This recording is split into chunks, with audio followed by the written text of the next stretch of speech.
Hello everyone, मैले चाहिँ आज एप्पल स्ट्रुडल बनाउँदैछु।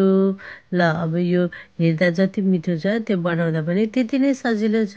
यसको लागि चाहिँ मैले 4वटा एप्पल लिएको छु, त्यसलाई पिल गरेर क्युब शेपमा काटेको छु।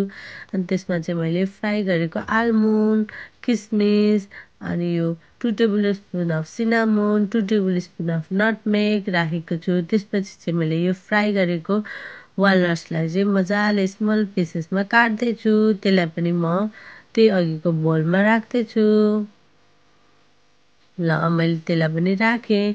अब त्यसमा 2 टेबल स्पुन अफ लेमन राखेँ र त्यसलाई चाहिँ मजाले मिक्स गरेँ। यो चाहिँ मैले पफ पेस्ट्री लिएको हो। हजुरहरूले चाहिँ यो 2-3टा लिन सक्नुहुन्छ। एकैचोटि मैले चाहिँ एउटा मात्र लिएको छु। अनि त्यसमा चाहिँ मैले मजाले यो ओट्स फ्लोर राखेको छु। अनि अघि मिक्स गरेको एप्पललाई पनि यसमै राखेँ। त्यसपछि 2 tablespoon of melted butter राखेँ।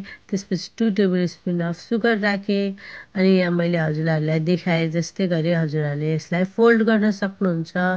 मैले चाहिँ एउटै लिएको भएर अलिक पातलो जस्तो देखेको छ। हजुरहरूले चाहिँ 2-3टा लिँदाखेरि चाहिँ हेर्दाखेरि पफ जस्तै देखिन्छ।